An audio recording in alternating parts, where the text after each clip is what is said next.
Olá, meu nome é Pedro Sete Câmara.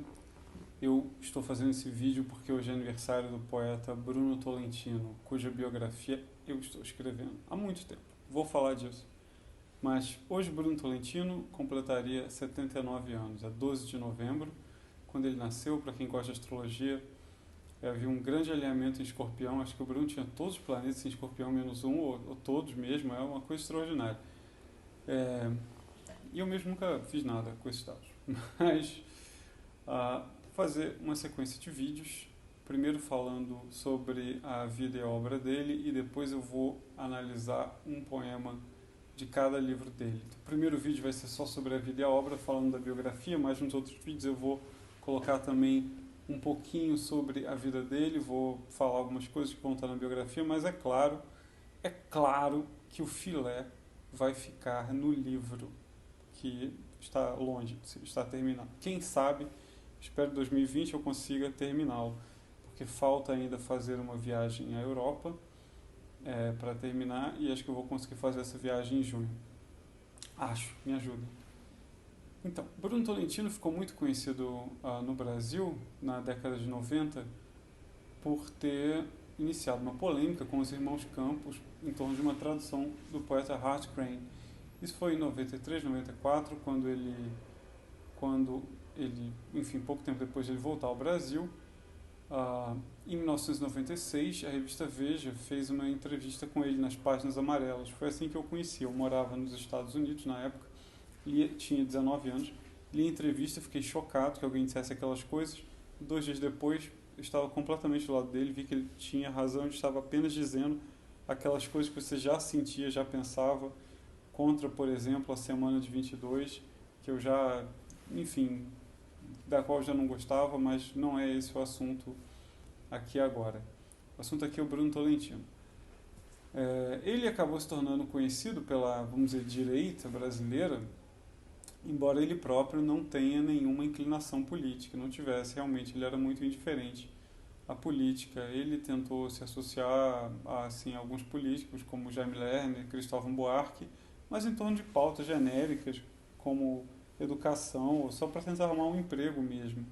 Mas ele simplesmente não se interessava muito pelo assunto. Só que ele veio junto com o Olavo, né, nos anos 90 eram os dois inimigos assim do establishment, os dois inimigos do establishment eram Olavo e Bruno, e eu convivi com os dois nos anos 90, fui aluno do Olavo entre 97 e fevereiro de 2003, e conheci o Bruno também em 97 na Bienal do Livro, num stand que era organizado pelo Olavo. O Bruno foi lá alguns dias, ele me deu o telefone dele e nós começamos a conversar.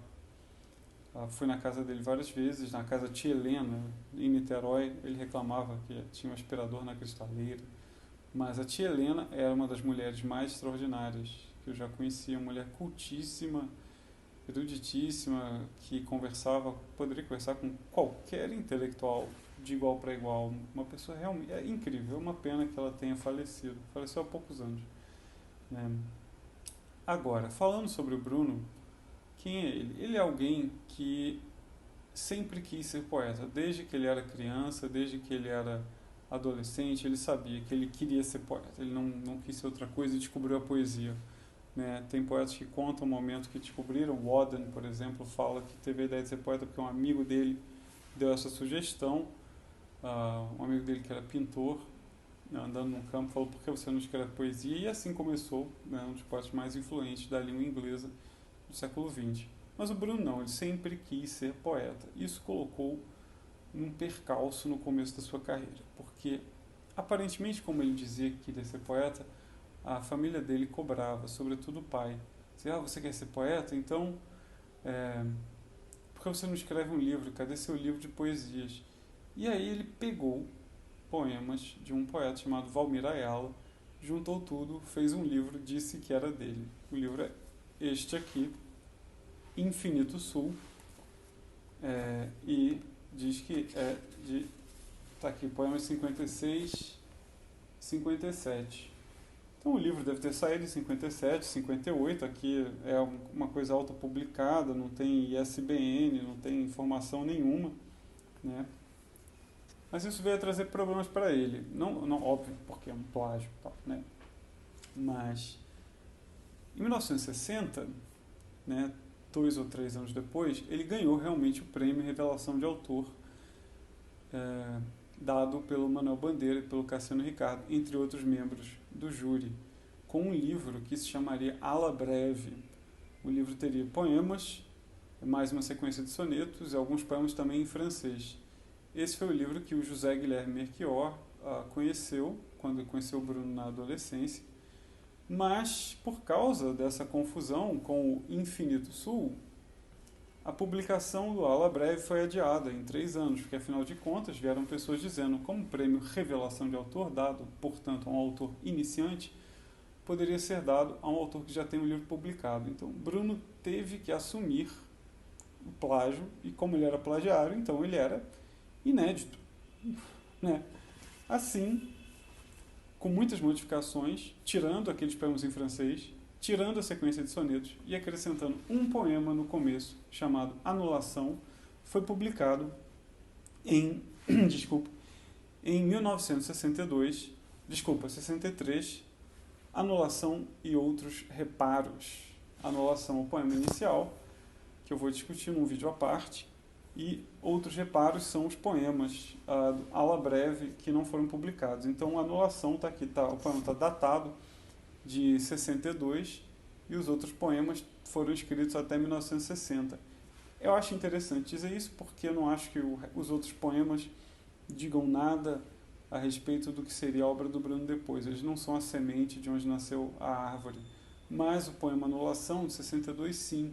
E eu acho, suspeito que isso seja porque ele já o escreveu sob a influência do Yves Bonnefoy, que, enfim, é um tema para tratar posteriormente. Quando eu falar de um mundo como ideia, vou falar do Yves Bonnefoy, sem o qual é impossível, né? Se você ler os ensaios do Yves Bonnefoy, seu entendimento do Bruno vai ficar muito melhor. Anulação e Outros Reparos, é preciso dizer, foi publicado em edição definitiva em 98. Me lembro de quando o Bruno apareceu com esse livro, no dia 18 de novembro de 97. Para mim, eu me lembro do dia exato, porque no dia 19 de novembro eu sofri um linchamento na PUC do Rio. Algumas pessoas sabem dessa história, quem não souber, escreve aí Pedro Sete Câmara, PUC Rio, vai saber. Então, o livro ainda não tinha essa capa, era diferente, mas ele me mostrou no encontro no dia 18 de novembro. Tem grandes modificações e aqui tem tudo, aquela sequência de sonetos, Ala Breve, etc. Né? Os poemas em francês também. Falando em francês, em 64, Bruno vai para a Europa por razões que eu ainda não consegui entender exatamente quais são, mas tenho muita certeza que não tem nada a ver com o golpe militar. E na França, ele publica em 70, 71, 69, 70, claro, este livro, Le Vrai, Le Vent, não sei se estou fazendo o E certo, Le Vrai, Le Vent, sei lá, que é bilíngue, em português e francês. Eu estou a milímetros de ter certeza que é um livro autopublicado, na verdade, ele saiu como parte de uma coleção, mas acho que é o Bruno que pagou. Muitos desses poemas reapareceram em português em Os Deuses de Hoje. Tanto que ele tem o subtítulo Um Lume de Exílio. Francês para o Bruno era uma segunda língua, ele falava perfeitamente. Mais do que o inglês, importante dizer. Depois, na década de 70, ele se muda para Oxford, por razões que vou explicar. Depois, ele se separa da sua mulher e vai morar em Oxford. Ele nunca se tornou professor de Oxford, tá? Ao contrário do que dizem, ele jamais fez isso. Ele tinha acesso à biblioteca e as pessoas o frequentavam. Ele era uma personalidade de Oxford, mas ele não era professor. E lá ele publica as revistas Oxford Poetry Now, esses 4 volumes. Tem poemas dele em inglês. E ele próprio quem financia essa publicação. Não é uma publicação oficial da Universidade de Oxford. Tá? E depois disso, ele também publica com seu dinheiro de traficante Sim, ele era poeta traficante, esse é o detalhe, né? About the Hunt. Bela edição, tá aqui, eu tirei da sobrecapa porque deu bicho, mas aqui está. Isso eu comprei na Amazon, aliás. Anos e anos atrás mesmo, 1990 alguma coisa. Em 86, 87, ele vai preso por tráfico de drogas. Vou contar melhor essa história quando falar da balada do cárcere, né? O Érico já adiantou essa história da biografia no prefácio da segunda edição da balada do cárcere. E enquanto ele está na prisão, ele escreve poesias. Aqui eu tenho 2 cadernos com poesias que o Bruno escreveu na prisão à mão, né? Em 93 ele volta ao Brasil. Ele é condenado a 11 anos, cumpre metade da pena, volta ao Brasil, deportado, né? Não tem essa história que ele contava de voltar para passar o resto da vida no Brasil. E aí ele publica, sob a influência do primo dele, aqui um livro dedicado, As Horas de Catarina. O primo dele disse que o brasileiro era muito católico e gostava de poemas católicos. Por isso é que ele escreveu um livro católico. É esse o motivo. Tem a edição mais recente da editora Records, que foi enriquecida com a peça. Esse primo, José Joaquim Dutra de Andrade, vulgo Dutra, ajuda muito na biografia, é uma pessoa muito importante. Ele é muito contrário, eu faço questão de dizer por causa dele, muito contrário à publicação da peça nesse volume. Embora a peça As Horas de Catarina seja bem interessante. Enfim, isso vai ser esclarecido no meu livro. Depois das Horas de Catarina, Bruno publica então Os Deuses de Hoje, que tem aqueles poemas do Le Vrai Levant em português, mais outros poemas de circunstância que ele escreveu, poemas cômicos, poemas que são, eu acho, maravilhosos. É o Bruno que eu mais gosto. Eu gosto muito dos poemas que o Bruno escreve assim no calor do momento nesse livro. Depois, por causa daquela polêmica com os irmãos Campos, né, que fizeram um abaixo-assinado contra ele, foi publicado o mais engraçado livro da literatura brasileira. Ele pegou praticamente cada pessoa que estava no abaixo-assinado e escreveu um poema sacaneando ela. Então está aqui, Os Sapos de Ontem. Ele investe contra os Campos, investe contra a Semana de Arte Moderna, na parte de ensaios, e depois escreve poemas. A gente lembra, né, de Com dó do terceiro mundo, 2 irmãos inventam a roda. Pedante vira profundo, pernóstico entra na moda. Muito bom, a gente ria muito. Depois vem A Balada do Cárcere, que seria um livro baseado nas suas experiências na prisão, isso é mentira, mas o livro se passa na prisão inspirado na The Ballads of Reading Jail, do Oscar Wilde. Né? Tem já também edição nova da editora Record. Acho que essa edição que eu mostrei aqui da Top Books, não sei, só em sebo, sei lá. Tem edição nova, tá aí, você pode comprar. Por fim, saiu pela editora Globo, ainda não foi reeditado. Esse aqui, nem sei quando sai no sebo. Um Mundo como Ideia, um grande livro, ensaio. Tem um ensaio de 100 páginas e tem poemas que foram escritos ao longo de décadas, escritos e reescritos de fato. Aqui eu tenho o convite do lançamento original, do lançamento no Rio de Janeiro, o autógrafo dele para mim, canalha, bota um Anauê no final, depois sacaneia a gente. E por fim, A Imitação do Amanhecer, que é um livro, o Bruno considerava a culminação de tudo que ele escreveu. Devo dizer que é provavelmente o livro mais gay de toda a literatura brasileira também.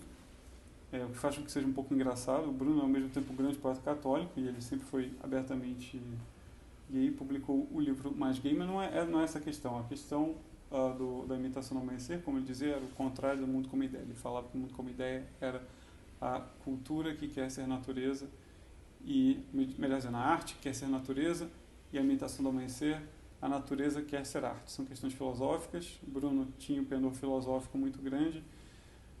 Os poemas dele são densos muitas vezes, e eu vou falar melhor disso quando discutir cada poema, caso a caso. Então vou fazer uma série aqui com alguns poemas. Começamos então com essa introdução, vejo vocês depois. Valeu!